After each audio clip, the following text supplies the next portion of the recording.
E aí pessoal, aqui é o Léo. Hoje a gente está aqui para falar sobre uma coisa que, na verdade, eu não queria falar. Não é o primeiro vídeo que eu falo sobre esse tipo de temática, né?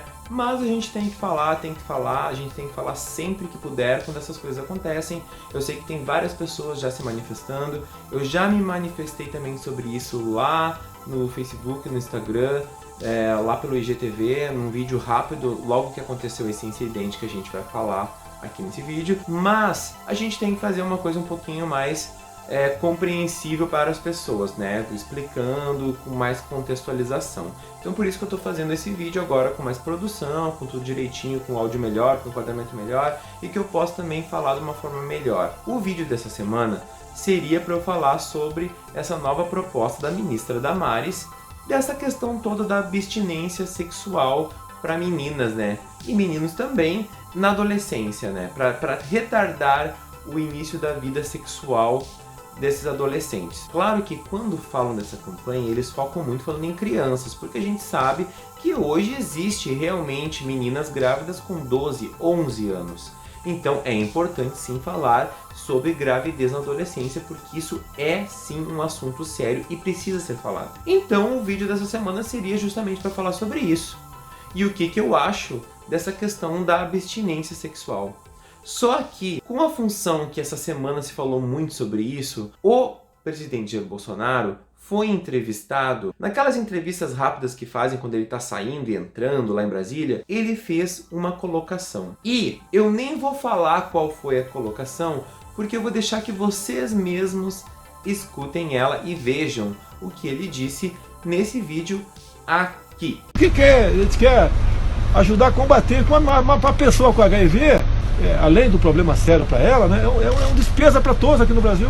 Aí a gente percebe que existem várias coisas que a gente tem que falar sobre essa fala do presidente da República. E antes de a gente começar a falar qualquer coisa sobre isso, eu quero que vocês compreendam uma coisa. Muita gente nos comentários, isso ficou fervoroso no Facebook, no YouTube, no Instagram, as pessoas comentando e tal, e muita gente obviamente está defendendo o presidente, querendo dizer que não era isso que ele queria dizer e tal. Na verdade ele está querendo dizer, as pessoas têm que se cuidar, porque senão depois tudo é despesa e tal. Eu compreendo o viés dele, eu compreendo o contexto da fala dele, e as pessoas precisam compreender que justamente é esse o problema, o contexto. Ele expor desta maneira as pessoas que vivem com HIV como sendo gasto para todos os brasileiros, que é o problema, justamente nesse próprio contexto que ele utilizou.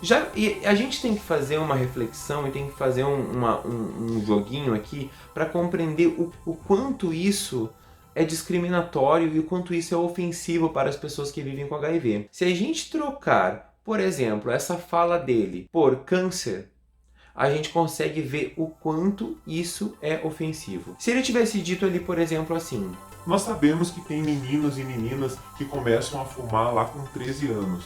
Aí depois, logo depois, por não ter controle do fumo, acabam desenvolvendo um câncer de pulmão. E aí, além de terem um problema para eles também acabam tendo um gasto para todos os brasileiros. É uma atitude que não deveria ser dita jamais, principalmente por um presidente da República.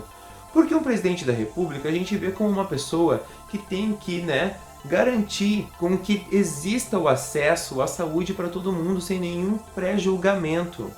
Não que ele não tenha que pensar na parte econômica, porque a gente compreende que ele tem que pensar. Mas a maneira de ele expor isso, principalmente com as pessoas que vivem com HIV, não é a primeira vez do qual ele se refere para nós, porque eu me incluo nisso, como sendo apenas números, apenas despesas.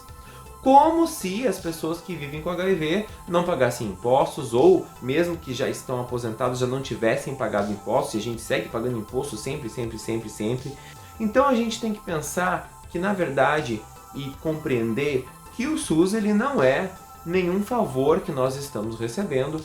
O SUS, na verdade, é um direito que nós temos, o tratamento universal para HIV é um direito que nós temos, que nós conquistamos, e nós, eu digo, todo o movimento do HIV, no decorrer do tempo, pessoas morreram para que isso acontecesse. Então isso é um direito que nós temos e que não é um favor que as pessoas nos dão, não é um gasto. Assim como tem várias outras questões de saúde que também têm o tratamento garantido e é um direito que as pessoas têm. Eu ia ficar extremamente ofendido se ele falasse exatamente a mesma coisa das pessoas que estão com câncer, ou de uma pessoa com lúpus, ou de uma pessoa que tenha qualquer outro tipo de enfermidade e que precisa desse tratamento. Tentar culpabilizar essa pessoa, tipo, tá me fazendo gastar, simplesmente afasta essa pessoa cada vez mais do sistema único de saúde e faz com que ela se sinta mais culpada. O que acontece com o HIV é um pouco diferente do que acontece, por exemplo, com o câncer e outras coisas. Por quê? Normalmente, quando a gente sabe que uma pessoa se descobre com câncer, a gente não questiona se essa pessoa como foi, por que foi, se ela fumou. A gente até pode pensar, ela fumou, mas não é de uma maneira tão discriminatória e de julgar como é quando a gente descobre que uma pessoa está com HIV. E isso se dá principalmente porque o HIV, a sua principal transmissão é pela relação sexual. Então já existe todo um tabu para se falar sobre sexo, já existe toda uma questão de culpabilidade da pessoa, porque afinal de contas ela transou, né? É uma maneira suja, né, de se transmitir, é assim que as pessoas veem, uma maneira suja, foi na promiscuidade, foi fazendo putaria, foi fazendo alguma coisa que não deveria. E na verdade o sexo é uma coisa que tá aí junto das pessoas e as pessoas não vão parar de transar nunca, jamais. E gente, vamos deixar bem claro, essa história de promiscuidade é bobagem, não importa como foi que a pessoa recebeu a transmissão do HIV. O que importa é que agora ela tem o direito ao tratamento. Ponto. Não importa se ela nasceu, se foi uma transmissão sexual, se foi através de uma traição. Eu fui por um relacionamento que eu tava e a pessoa provavelmente não sabia, houve a transmissão e aí eu também daqui a pouco me descobri vivendo com HIV dentro de um relacionamento. Homoafetivo? Sim, mas dentro de um relacionamento. E assim, não vou ficar julgando as pessoas que foram num caso esporádico, porque tem pessoas que às vezes é na primeira relação sexual sem prevenção. A gente não tá aqui para julgar como ocorreu a transmissão, se a pessoa teve culpa, se não teve culpa, não importa. Assim como quando uma pessoa se apresenta com câncer ou com diabetes, a gente quer que essa pessoa fique bem. É esse o objetivo, a gente quer que as pessoas fiquem bem e tenham o direito ao seu tratamento, porque esse é o direito que todas as pessoas têm. Eu dou aula de hidroginástica para idosos, e muitas dessas pessoas, elas têm problemas com diabetes e tal. E essas pessoas, mesmo depois do diagnóstico, às vezes acabam comendo doce, elas sabem que não pode, mas elas fazem. Eu vou chegar a dizer o que para elas? Tu é um estorvo, faz a gente gastar dinheiro à toa, ainda sair comendo doce?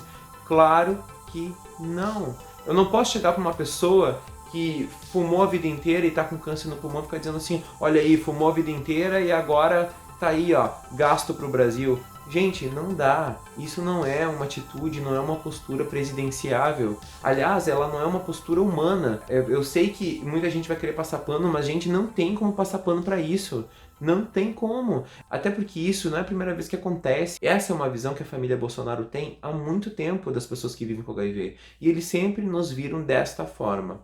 Tanto que eu já fiz vários vídeos falando sobre isso. Teve um vídeo que eu vou deixar aqui em cima para quem estiver vendo no YouTube, que se chama O que a família Bolsonaro pensa das pessoas que vivem com HIV. Vejam esse vídeo, que eu fiz antes mesmo da eleição presidencial, que ele foi eleito, né, com uma esperança que ele pudesse tocar as pessoas de alguma forma, e muita gente quando viu aquilo ficou chocado. Eu não estava chocado, porque eu sempre vi ele falar assim da gente dessa forma. E além disso também, eu fiz uma playlist lá no YouTube, para quem puder assistir lá no YouTube, ou está assistindo no YouTube, vou deixar aqui também em cima para quem estiver no YouTube para poder clicar e assistir todos os vídeos com tudo que aconteceu com as políticas públicas de HIV desde que o Bolsonaro assumiu, e na verdade desde um pouquinho antes de ele assumir, com todas as falas dele, dos ministros dele. Então assim, a gente ia falar da Damares, ainda vai falar, a gente não tem como não falar sobre isso que aconteceu essa semana, porque é tudo linkado.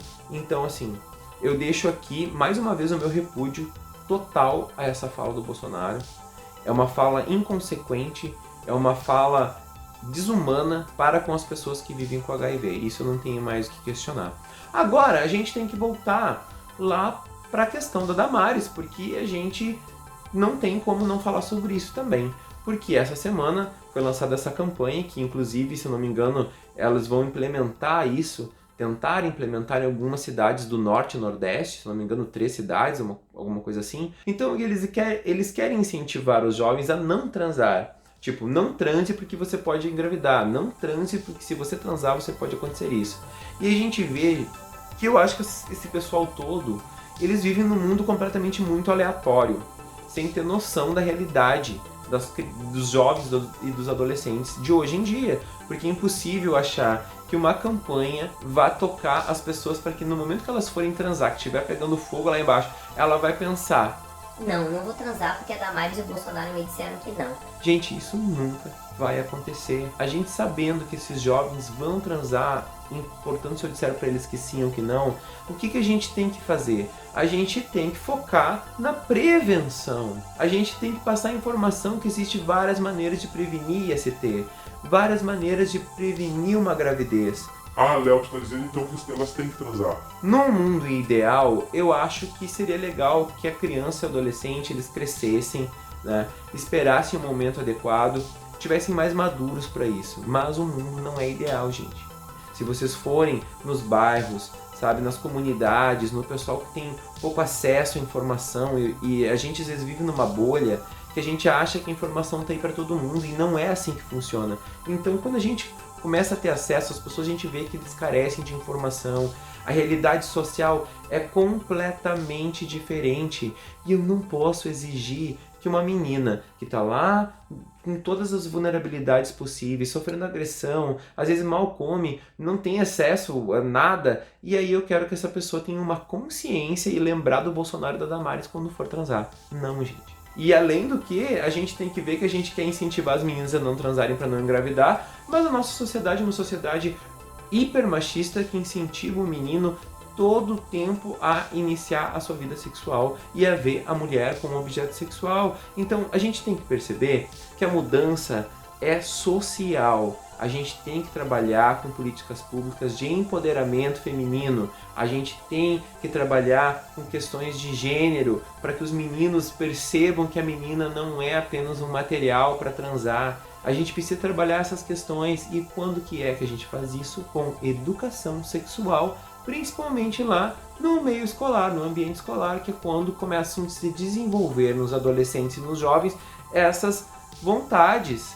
Entende? É tão simples, na verdade. É tão simples. Só que quando a gente trata com moralismo as coisas, a gente não tem como fazer essa coisa funcionar, porque a gente não quer que se fale sobre sexo dentro do colégio, a gente não quer que se incentive uma menina a usar o preservativo, prefere dizer para ela para não transar. Então a gente está vivendo num mundo que quer apenas fazer políticas para agradar os moralistas, mas para realmente ajudar essas pessoas que estão vulneráveis e que são o foco da campanha, não tem efeito nenhum. Não tem efeito nenhum porque não fala a língua delas, porque não toca a realidade delas, porque está completamente fora do contexto da sociedade em que elas estão inseridas, da comunidade em que ela está inserida. Então a gente nunca vai ter como ter sucesso com políticas públicas assim. Pior de tudo é que você gastou 3,5 milhões para fazer essa campanha e também para agora vincular nos meios de comunicação. E eu fico pensando, gente, você podia fazer uma campanha tão legal de prevenção com toda essa grana, sabe? Tocar realmente essas pessoas, mas infelizmente é essa a visão desse novo governo.